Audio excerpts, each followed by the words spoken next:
कुमुद एक गरीब घर की बेटी थी। वह गरीबी में भी बीकॉम कर रही थी।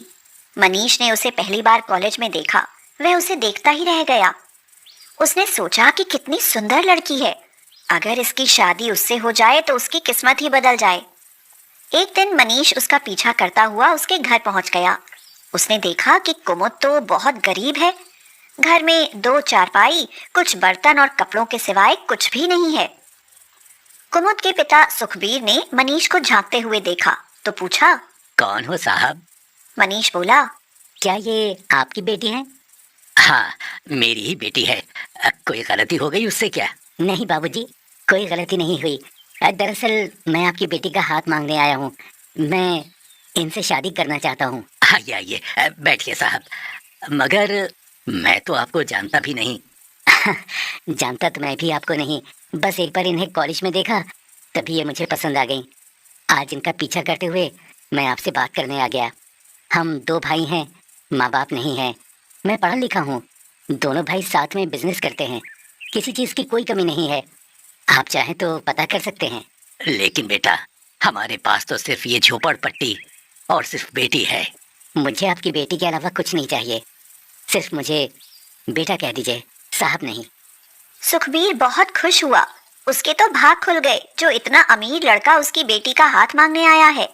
सुखबीर ने हाँ कर दी। बहुत साधारण तरीके से कुमुद और मनीष की शादी हो गई।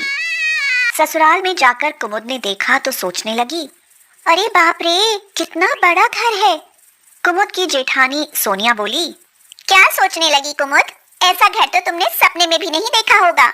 कुमुद को लगा जैसे उसकी जेठानी ने ताना कसा हो। कुमुद को उसकी जेठानी उसके कमरे में ले गई।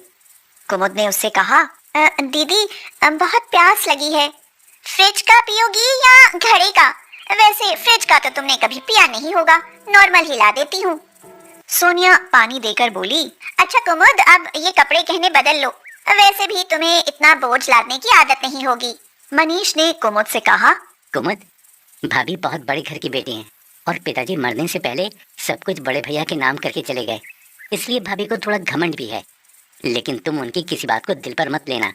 कोई भी बात हो तो मुझे बताना। ठीक है, लेकिन इस कमरे में इतनी ठंड क्यों है?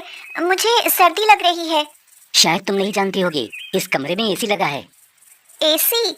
मैंने तो कभी सोचा भी नहीं था कि मुझे ससुराल में एसी लगा हुआ मिलेगा। चौंको मत कुमुद, यहाँ तुम्हें ऐसी बहुत सी चीजें मिलेंगी जो तुमने नहीं देखी होंगी। मैं तुम्हें वो सब सुख दूंगा जिनसे तुम वंचित रही हो। सुबह उठकर कुमुद ने अपने मायके की साड़ी पहन ली। सोनिया गुस्से में बोली, ये तुम्हारा झोपड़पट्टी वाला मायका नहीं है। ये क्या पहना है तुमने? कोई क्या कहेगा? हम बड़े लोग हैं, यहाँ ऐसे कपड़े पहनोगी? मैं दूसरी साड़ी लाती हूँ। सोनिया कुमुद के कमरे में गई तो एसी चला हुआ था। एक भारी सी साड़ी कुमुद को देते हुए वह बोली, महारानी, पूरी रात एसी चलाया है, जानती हो इसका बिल देना पड़ता है। पर तुम्हें कैसे पता होगा, तुम्हारे घर में तो पंखा भी नहीं था। हाँ।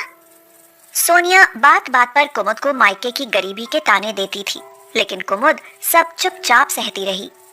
ऐसे ही 1 साल गुजर गया। एक दिन कुमुद हॉल का एसी झाड़ू से झाड़ रही थी। अचानक से एसी में स्पार्किंग हुई और वो बंद हो गया। सोनिया जोर से चिल्लाई, तुमने इसमें क्या कर दिया? इसकी कीमत जानती हो? इतना तो तुम्हारे पिता ने तुम्हारी शादी में भी नहीं लगाया जितनी इसकी कीमत है। कभी कुछ देखा होता तो पता चलता। हाँ। कुमुद अपने कमरे में जाकर रोने लगी। मनीष अपनी भाभी की आवाज सुन रहा था। मनीष आकर सोनिया से बोला, भाभी, ये क्या है? तुम बार बार उसे उसकी गरीबी का ताना देती हो।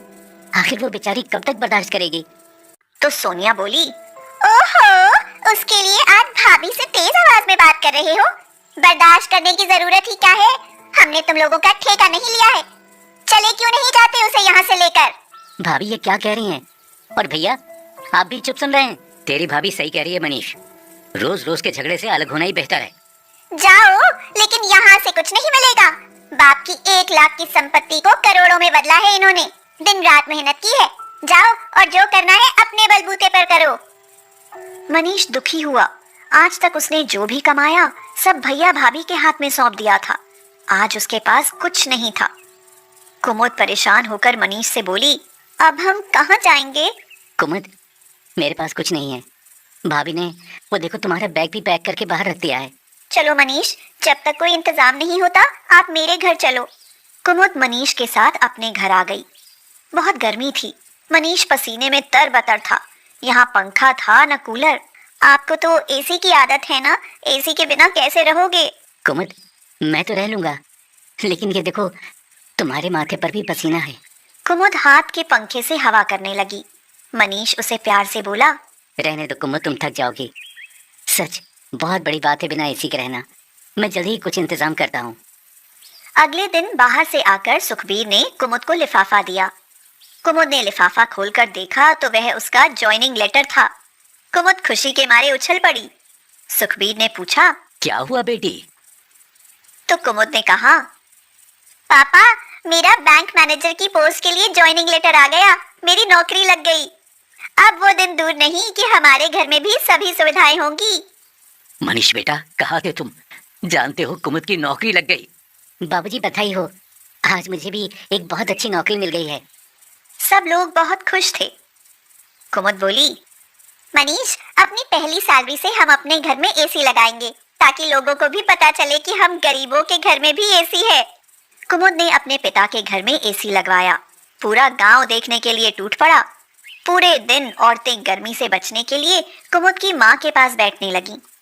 एक दिन सोनिया और अमित ढूंढते हुए कुमुद के घर के पास आ पहुंचे। सोनिया ने एक लड़के से पूछा, अरे भाई सुनो, क्या कुमुद का घर यही है? तभी कुमुद बाहर निकली और बोली, अरे दीदी और भाई साहब आप, हम गरीबों के घर आपका कैसे आना हुआ? आवाज सुनकर मनीष भी आंगन में आ गया। आप लोग, किसी ने आप लोगों को यहाँ आते हुए देख तो नहीं लिया? बेकार में आपकी इज्जत खराब हो जाएगी। हमें माफ कर दो कुमुद, तुम घर से क्या आई, हमारे घर की तो लक्ष्मी ही रूठ गई। हाँ मनीष, शेयर मार्केट में मेरा सारा पैसा डूब गया, मैं बर्बाद हो गया। यहाँ तक कि मकान बेचकर कर्जा उतारना पड़ा। भैया बहुत दुख हुआ सुनकर, वो मकान हमारे दादाजी का था। तुम दोनों हमें माफ कर दो, हमको हमारे किए की सजा मिल गई है। दीदी ये क्या कह रही हो, आप बड़ी हो, हमसे माफी मत मांगो, हमें आशीर्वाद दो। आओ भैया, भाभी अंदर आकर बैठो। जिस एसी के लिए हमें घर छोड़ना पड़ा, आज हम गरीबों ने भी वो एसी लगा लिया है। हम लोग बहुत खुश हैं।